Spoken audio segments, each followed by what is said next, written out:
Making చేసుకుంటున్నారా అన్ని subjects? Writing the notes, note making చేస్తున్నారు ఎవరైనా? ఎనీబడి? టైం ఉందా అసలుకి? If anybody starts making note making, the first instructions for them is 2 times రాసిన తర్వాత నోట్స్ రాయండి. అంటే 2 times చదివిన తర్వాత, 2 times చదివిన తర్వాతనే go for note making. Students are committing this regular mistakes. అంటే ఇక్కడ ఏంటంటే ఎవరో సీనియర్స్ ఎవరో చెప్తారు నోట్ మేకింగ్ చేయాలి, ఎగ్జామ్ కంటే ముందు మనకు ఎంత తక్కువ పేపర్లు ఉంటే అంత తక్కువ తొందరగా రివైజ్ చేసుకోవచ్చు. సో మన టాపిక్స్ అన్ని తొందరగా రివైజ్ చేయాలంటే నోట్ మేకింగ్ చేయాలి. ఈ నోట్ మేకింగ్ చేయాలన్న ఉద్దేశంతో, అంటే ఇక్కడ ఎందుకు చెప్తున్నా అంటే, ఎస్టర్డే ఒక student has met me, sir నేను ఇలా నోట్స్ చేసుకున్నాను, లక్ష్మీకాంత్లోంచి నోట్స్ చేసుకున్నాను, ఇది బాగుందని. అది ఇంత థిక్ ఉంది ఆల్మోస్ట్ లక్ష్మీకాంత్లో నుంచి, అది ఇంకా మొత్తం అయిపోలేదు, సగమే అయిపోయింది. అంటే ఎన్నిసార్లు చదివేవన్నా అంటే he just started preparation 2 months ago. తెలంగాణలో మళ్ళీ కొత్త నోటిఫికేషన్ ఉంటుందేమో అన్న ఉద్దేశంతో, అంటే ఆల్రెడీ అప్లై చేశాను బట్ అగైన్ అప్పుడు చదవలేదు, బట్ ఎనీవే హీ స్టార్టెడ్. అంటే ఎవరు చెప్పారంటే, సార్ నాకు అంతకుముందు నా రూమ్లో ఒక అన్న ఉండే, ఆయన చెప్పాడు ఖచ్చితంగా నోట్స్ చేసుకోవాలంట, నోట్స్ లేకపోతే సక్సెస్ కాదంట కదా, టాపర్స్ అంతా కూడా చెప్తున్నారు ఖచ్చితంగా నోట్స్ రాసుకోవాలని. ఇది ఒకటే వింటారు అంతే. But what about the context of writing the notes? Note making అంటే ఫస్ట్ ఆఫ్ ఆల్ నీకు ఆ నోట్స్లో ఏది ఇంపార్టెంట్ కాదో తెలియాలి. అంటే నువ్వు బిగినర్, నీకు ఏది ఇంపార్టెంటో తెలీదు, చూసిన ప్రతీదీ అండర్లైన్ చేయాలనిపిస్తుంది, అంటే ప్రతీదీ ఇంపార్టెంట్ అనిపిస్తుంది. You will end up in writing another Laxmikanth if you start writing the notes, no other things. అంటే ఇది నేను ఫేస్ చేశాను బేసికల్గా. ఎందుకంటే వెన్ ఐ స్టార్టెడ్, మాకు అప్పట్లో బిపిన్ చంద్ర బుక్స్ ఉంటాయి, హిస్టరీ, ఇంత థిక్ బుక్ ఉంటుంది. అంటే మనం జనరల్గా ఫ్రెషర్స్ అన్నప్పుడు మనకు తెలియని భయం ఉంటుంది. వెళ్ళి ఉన్నోళ్ళందరికీ ఎవరు కనిపిస్తే వాళ్ళకు మన భయాన్ని పోగొట్టుకోవడమో, లేకపోతే వాళ్ళకు కూడా ఇలాగే ఉందా అని, ఎలా ఉంటుంది ఏంటి, కనిపించిన ప్రతి ఒక్కరికి అడుగుతాం ఎలా చదవాలి. వాళ్ళు ఇంకా ఏం చేయలేదు, ఇంకా చదువుతున్నారు, బట్ మనం ఆ క్యూరియాసిటీతో నడుపు. అందులో 10 మందికి అడిగితే 8 మంది నోట్స్ ప్రిపేర్ చేసుకోవాలంట. నోట్స్ ప్రిపేర్ చేసుకోమన్నారు కదా అని చెప్పి ఆ పేపర్ని 2గా ఫోల్డ్ చేసి చిన్నగా రాయడం స్టార్ట్ చేసి, అసలు అది అంటే దాదాపుగా ఒక 200-300 pages రాశాను. పేపర్ని ఫోల్డ్ చేసుకొని అందులో చూసుకొని చేసింది ఏంటంటే చిన్నగా రాశాను. అంటే నేను ఏదో చేస్తున్నాను అనుకున్నాను, కానీ పేపర్లు ఫోల్డ్ చేసి చిన్నగా రాసుకుని, అది ఇంత బలికి ఉంది. ఇప్పటికీ నా రూమ్లో అట్లే ఉంది అది. అంటే దాన్ని పడే బుద్ధి కాదు, దాన్ని ఉంచుకో బుద్ధి కాదు. అంటే ఆ బుక్స్ అవన్నీ అలాగే ఉంటాయి, దాన్ని అంటే దుమ్ము పట్టడం తప్పితే ఏం లేదు. ఒక్కసారి రాశాను, I never even touched it. అంటే ఏమనిపిస్తుంది, ఎగ్జామ్ ముందు దాన్ని రివైజ్ చేయాలనిపిస్తుంది, అవి ఇంత ఉంటుంది ఇంత బల్కీగా. దాని బదులు ఆ బిపిన్ చంద్రని ఓపెన్ చేసి ఆ లైన్స్ని చూస్తూ ఉంటాం. Will just go through the lines. చివరికి ఇలా చేసేది సేమ్ ఇదే న్యూస్ పేపర్ విషయంలో చేస్తారు. స్టూడెంట్స్ హిందూ న్యూస్ పేపర్ని, I have seen some students ఒక థిక్ బుక్ తీసుకొస్తారు, స్పైరల్ వైండింగ్. హిందూ న్యూస్ పేపర్లో ఉన్న ఎడిటోరియల్స్ అన్ని కట్ చేస్తారు వాళ్ళు. కట్ చేసుకొని ఆ బుక్లో అతికిస్తారు. అంటే చిన్నప్పుడు నాకు ఒక అలవాటు ఉండేది, అప్పట్లో ఈ పాటల బుక్కులు దొరుకుతాయి కదా, సో అంటే దొరికితే ఆ పేజెస్ని అతికించుకునేవాడిని, లేకపోతే అది రాసుకునేవాడిని. అది ఆ ఇంటర్మీడియట్లో మాకేందంటే ఎప్పుడు చూసినా బుక్లకే ఉండాలి కదా తలకాయ, అందుకే మంచి నోట్స్లో స్పైరల్ వైండింగ్ అది బుక్లో రాసుకునేవాడిని. అది మొత్తం మా క్యాంపస్ అంతా సర్క్యులేట్ అయ్యేది, ఎవరికి నిద్ర వచ్చినా దాన్ని తీసుకునేవాళ్ళు. అంత నీట్గా మెయింటైన్ చేసుకున్న ఆ బుక్ని మ్యూజియం లాగా. కానీ మనం వెళ్ళిపోయేటప్పుడు ఈ అంత రచ్చ చేస్తాం కదా ఇంటర్మీడియట్లో, ట్యూబ్ లైట్లు, ఫ్యాన్లు ఇవన్నీ పగలు కొట్టుకొని మర్చిపోతాం వస్తువులు, ఏం చేస్తాము, ఆ సంతోషంలో దాన్ని అక్కడే మర్చిపోయిపోయాను. సో చాలా క్యూరియస్గా ఆ 8th class నుంచి I started maintaining that book. So అట్లనే సేమ్ ఈ హిందూ పేపర్ కూడా అన్ని పేపర్లు అన్ని క్లియర్గా స్టిక్ చేస్తారు. ఆ పాటల బుక్ని కనీసం వారంకి ఒకసారి నేను పాటలన్నీ చదివేవాడిని. అది మళ్ళీ ఓపెన్ కూడా చేయరు, ఆ హిందూ పేపర్ని అతికించుకుంటారు, లేకపోతే ఈనాడు ఎడిటోరియల్లోంచి అతికిస్తారు. దానికి మళ్ళీ కలర్ స్ట్రిప్స్ వస్తాయి కదా, yellow colour, white colour, orange colour, దాన్ని ఇంకా కలర్ఫుల్గా చేస్తారు. అది చూసి ఇట్లా చేయాలేమో అనిపిస్తుంది. సో అది బట్ ఒకసారి అడిగాను, how many times did you revised? Never ever.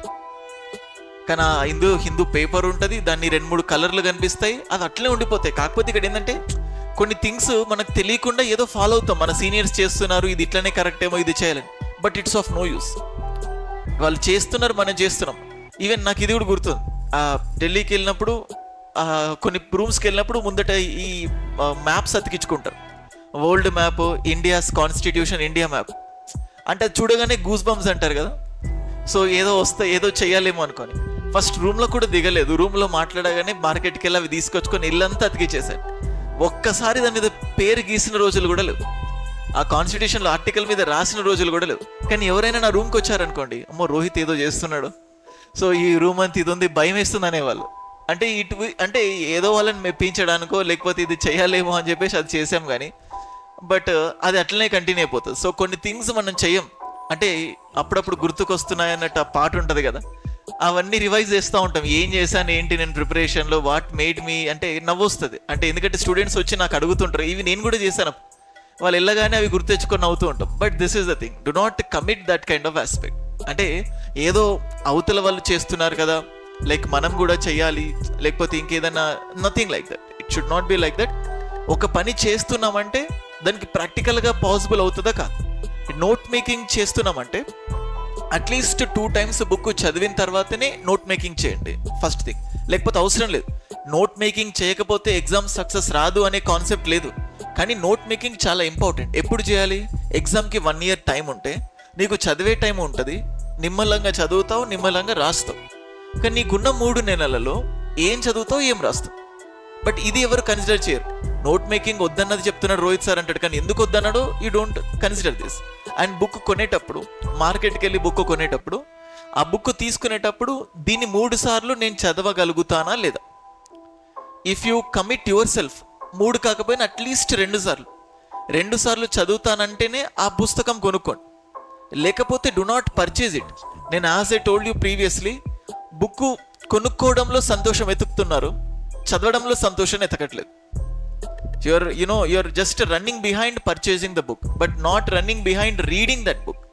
So పోనీ బుక్ కొంటున్నారు, 2 సార్లు అంటున్నాను కదా అని చెప్పి, ఏదో ట్రైన్ జర్నీలో వెళ్ళినప్పుడు చేతన్ భగత్ నావెల్స్ ఉంటాయి కదా, సో అలా చదువుతూ ఉంటుంది. దానికి మన చేతిలో పెన్ను ఉండదు, ఏముండదు, అలా చదువుతాం, ఎలా పడితే అలా చదువుతాం. సేమ్ ఈ బుక్కుల్ని కూడా అలా చదివారు అనుకోండి, మీ మైండ్లో ఏముంటుంది. అంత టాలెంటెడ్ అయితే ఎప్పుడో మనం కొట్టేసేవాళ్ళం, ఒక్కసారి చదివితే బుక్ అంతా వచ్చేది. గుర్తు తెచ్చుకోండి, ఇంజనీరింగ్లో లేకపోతే డిగ్రీలో ఎప్పుడైనా ఒక్కసారి చదివి ఎగ్జామ్కి వెళ్ళారా? ఎప్పుడైనా? అంటే దాన్నే మళ్ళీ చూస్తాం, కానీ మనం ఏం గొప్పలం అయిపోతాం ఇప్పుడు కాంపిటేటివ్ ఎగ్జామ్స్కి రాగానే. 1 time అది ఆ నావెల్ లాగా చదివేస్తాం, అంతే. చదువుతున్నా మన భ్రమలో ఉంటాం. అది మొత్తం చదివేసిన తర్వాత అయిపోయిందా అంటే, ఎస్ లక్ష్మీకాంత్ ఒకటి అయిపోయింది, బిపిన్ చంద్ర ఒకటి అయిపోయింది, లేకపోతే అది అయిపోయింది, శంకర్ ఐఏఎస్ అయిపోయింది, అన్నీ అయిపోయినాయి. అడిగితే మళ్ళీ డొల్లా, no answer from our mind. So ఇదే సీన్స్ రిపీట్ అవుతుంది. అంటే చదువుతున్నా మన భ్రమలో ఉంటాం. ఎన్సీఆర్టీస్ ఇంపార్టెంట్ అని తెలుసు. సో ఆ ఎన్సీఆర్టీస్ ఏంటంటే, ఫస్ట్ స్టూడెంట్ క్యూరియాసిటీ ఎట్లుంటుందంటే, ఎన్సీఆర్టీస్ తొందరగా చదివేసి స్టాండర్డ్ బుక్స్కి వెళ్ళాలి. అది నీ మైండ్లోకి ఎక్కినా ఎక్కకపోయినా ఏం కాదు. సో ఇట్లాంటి థింకింగ్స్ ఉంటాయి. ఇక్కడ ఈ థింకింగ్స్ అనేవి ఎందుకు వస్తాయంటే, ఇమ్మెచ్యూరిటీ. అంటే వయస్సు పెరుగుతున్న కొద్దీ, అంటే ఇందులో అనుభవం పెరుగుతున్న కొద్దీ అన్ని తెలుసుకుంటాం. బట్ మీ అనుభవంతో మీరు అన్ని నేర్చుకున్నారనుకోండి, మీరు కూడా అట్లనే మిగిలిపోతారు. You'll end up in getting nothing. So problem ఏంటంటే, నా విషయంలో ఐ రెడ్ మచ్ ఆస్పెక్ట్స్. ఎక్కువ చదివితే కూడా నష్టమే, తక్కువ చదివినా నష్టమే. అందుకే టాపర్స్ అందరికీ జరుగుతున్న థింగ్స్ ఏంటంటే, సెల్ఫ్గా వాళ్ళు కంట్రోల్ చేసుకుంటారు. అందుకే బుక్ కొనేటప్పుడైనా, నోట్స్ ప్రిపేర్ చేసుకునేటప్పుడైనా, రివైజ్ చేసేటప్పుడైనా go with this golden principle. లిమిటెడ్గా చదివిన చూడండి. ఐ జస్ట్ రిమెంబర్, నా పక్కన అప్పుడు ఒకసారి చదువుకున్నప్పుడు తన మెడిసిన్ ఎంబీబీఎస్ చేశాడు. మెడిసిన్ చేసిన వాళ్ళకు చాలా ఛాన్సెస్ ఉంటాయి సెలెక్ట్ అవ్వడానికి, ఎందుకంటే వాళ్ళు ఎక్కువగా థీసిస్ రాస్తూ ఉంటారు, ఎక్కువగా రైటింగ్ ఉంటుంది. ఆయన ఎప్పుడు హిందూ, అంటే ఓన్లీ మేము తీసుకున్న కోచింగ్ ఇన్స్టిట్యూట్లో బుక్స్ ఉండేవి, రోజు ఆ క్లాస్ నోట్సే చదివేవాడు. ఆ హిందూ పేపర్లో వచ్చినప్పుడు కూడా ఆ హిందూ పేపర్ పారాగ్రాఫ్స్ కూడా అడిగేవాడు, అంటే దిస్ మీనింగ్ ఏంటి అని. అంటే బట్ ఆ నోట్స్నే మళ్ళీ చదువు, అంటే ఆయనకి ఏం ఛాన్స్ లేదు. ఇక మనం అంటే నేను అనుకునేవానంటే, కాలేజ్ చేస్తున్నాడా, ఆ నోట్స్ ఒక్కటి చదువుకొని ఈ యూపీఎస్సీ ఎగ్జామ్కి ఎట్లా వెళ్తాడు. బట్ అవే చదివాడు. He got 912 rank. 912 rank in 2013 అనుకో, 2013 or 14. ఎట్లా వచ్చిందంటే, నో వన్ నోస్. అంటే ఇక్కడ ఏమవుతుందంటే, ఆయనకు చదివిన ఆ కొంత పార్ట్ పర్ఫెక్ట్గా చదువుకున్నాడు. బట్ మనకలా మనసు ఒప్పదు, ఏదో లక్తో కుదిరింది, బట్ అందరికి అలా కుదరకపోవచ్చు కదా అనిపిస్తుంది.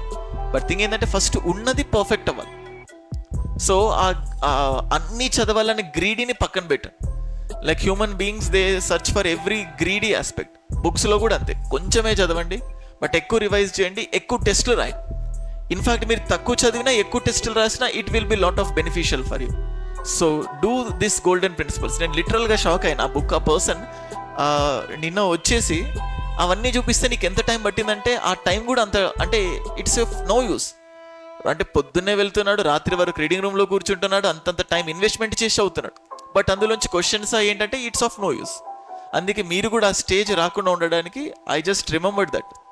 అందుకే I told you that and do these things, practice చేయండి.